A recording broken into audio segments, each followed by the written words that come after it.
సేవలు తరించుతుంటే రాష్ట్ర ప్రయోజనాలు ఎక్కడ నిలబడతాయి? ఇక తన కుమారుడు రాజకీయ రంగ ప్రవేశం మీద షర్మిల ఇటీవలే కామెంట్ చేశారు సార్. రాజారెడ్డి సమయం వచ్చినప్పుడు రాజకీయాల్లోకి వస్తారు అని చెప్పేసి. దీని మీద వైఎస్ఆర్ కాంగ్రెస్ పార్టీ నాయకులు పెద్దగా స్పందించలేదు, కానీ వైసీపీ సోషల్ మీడియాలో రాజారెడ్డిని షర్మిలని ట్రోల్ చేస్తూ అనేక పోస్టులు వచ్చాయి సార్. దీని మీద షర్మిల కూడా కాస్త అగ్రెసివ్గా రియాక్ట్ అయ్యారు. సైతాన్ సైన్యం ఎంత అరిచి గోల పెట్టినా మార్చలేరు. రాజారెడ్డి రాజకీయాల్లోకి రాకముందే కొందరు భయపడుతూ ఉన్నారు. వైఎస్ రాజశేఖర రెడ్డి రాజకీయ వారసుడు రాజారెడ్డే అంటూ కామెంట్ చేశారు సార్. అంటే వైఎస్ షర్మిల కూడా వైఎస్ వారసత్వాన్ని క్లెయిమ్ చేసుకునే ప్రయత్నం చేశారు, బట్ ప్రస్తుతానికైతే ఫెయిల్ అయ్యారు.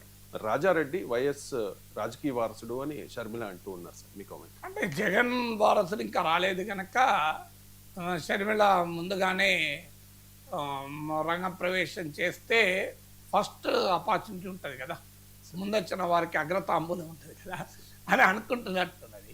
కానీ రాజకీయ వారసత్వం అనేది బంధుత్వాల ఆధారంగానే నిర్ణయించబడదు, అనేక ఫ్యాక్టర్స్ వల్ల నిర్ణయించబడుతుంది. సో ఎన్టీ రామారావు వారసుడిగా హరికృష్ణ సమాజం అంగీకరించలే, ఎన్టీ రామారావు వారసుడిగా చంద్రబాబు నాయుడునే సమాజం అంగీకరించింది. రియాలిటీ కదా. వెన్నుపోటు అని వైసీపీ ఎంత అన్నా ఫ్యాక్ట్ రిమైన్స్ కదా. ప్రజలైతే ఇన్నిసార్లు ఓట్లేశారు కదా. అల్టిమేట్గా ప్రజాస్వామ్యంలో సర్టిఫికేట్ ఇచ్చేది ఎవరు? ప్రజలే కదా. సో ఎన్టీ రామారావు రాజకీయ వారసత్వం నారా కుటుంబానికి దక్కేసింది కదా. ఎన్టీఆర్ కుటుంబంలో ఎవరు రాలే కదా. జూనియర్ ఎన్టీఆర్ వస్తే ఏం జరుగుతుందనేది చూద్దాం. కానీ జూనియర్ ఎన్టీఆర్ కూడా 2009లో టీడీపీ క్యాంపెయిన్ చేస్తే టీడీపీ గెలవలే. మీరు టీడీపీ గెలిచిన సందర్భాలలో జూనియర్ ఎన్టీఆర్ క్యాంపెయిన్ చేయనప్పుడు గెలిచింది. అందువల్ల ఆ రాజకీయ వారసత్వం అనేది బంధుత్వం ఆధారంగానే నిర్ణయించబడుతుంది అనుకుంటే పొరపాటు. సో మీకు ఇంకొక ఉదాహరణ చెప్తాను. ఏఐఏడిఎంకే ఉంది. ఎంజి రామచంద్రన్ సతీమణి జానకి రామచంద్రన్ ఏఐఏడిఎంకే నాయకురాలు అయ్యారు కొంతకాలం పాటు. ఆమె ప్రజలు తిరస్కరించారు. ఎంజి రామచంద్రన్ స్నేహితురాలైన జయలలితనే పట్టం కట్టారు తప్ప సహధర్మచారిని ధర్మపత్ని అయిన జానకి రామచంద్రన్ కేరియలే ప్రజలు. అందువల్ల ఇదొక రెండో ఉదాహరణ మీకు. అందువల్ల మీకు రాజకీయ వారసత్వం అనేది అనేక ఫ్యాక్టర్స్ పైన ఆధారపడుతుంది. అందుకే మీకు ఈ రెండు ఉదాహరణలు చెప్పాను, ఆంధ్రప్రదేశ్ తమిళనాడు. ఇక రాజకీయ వారసత్వంలో కూతుర్లు మనది పితృస్వామిక వ్యవస్థ కావున కాదన్నా ఇది ప్యాట్రియార్కల్ సొసైటీ కదా. అంత సులభంగా ఉమెన్ను ఒప్పుకుంటలేదు ఇది, అన్ఫార్చునేట్లీ. అందుకే మీరు దేశం మొత్తం మీద చూడండి, ఎక్కడా కూడా రాజకీయ వారసత్వం అన్నప్పుడు కొడుకులు ఉంటే కూతుర్లను ఎక్కడ యాక్సెప్ట్. కొడుకు లేని చోట మహబూబా ముఫ్తీ రావచ్చు, కానీ కొడుకులు ఉన్న చోట ఎక్కడా రాలేదు. లాలూ ప్రసాద్ యాదవ్ కూతురు ఉంది, కానీ తేజస్వి యాదవే.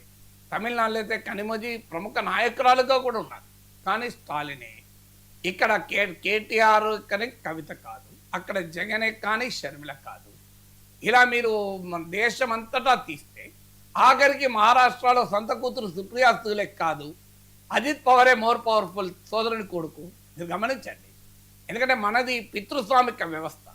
సో అందువల్ల ఈ ప్యాట్రియార్కల్ సొసైటీకి ఉండే క్యారెక్టర్ అది. పైకి మనం ఎంత సమానత్వం అని చెప్పినా మనసులో ఎక్కడో చోట అంగీకరించరు. అదే జరుగుతోంది ఇప్పుడు.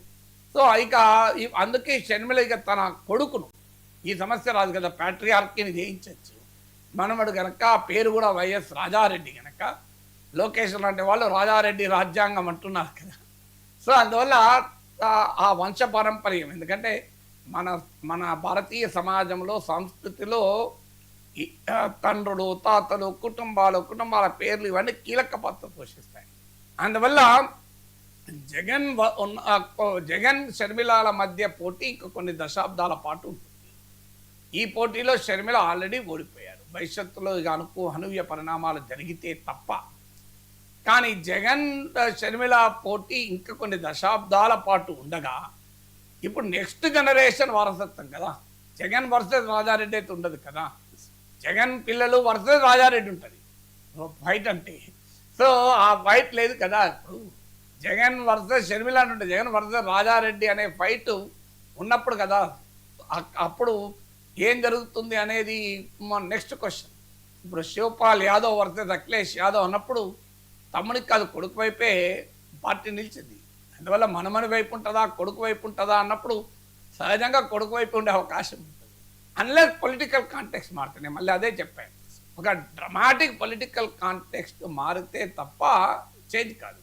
అందువల్ల పొలిటికల్ లెగసీ అనేది ఫ్యామిలీ లెగసీ పైన ఆధారపడ్డది. ఇతర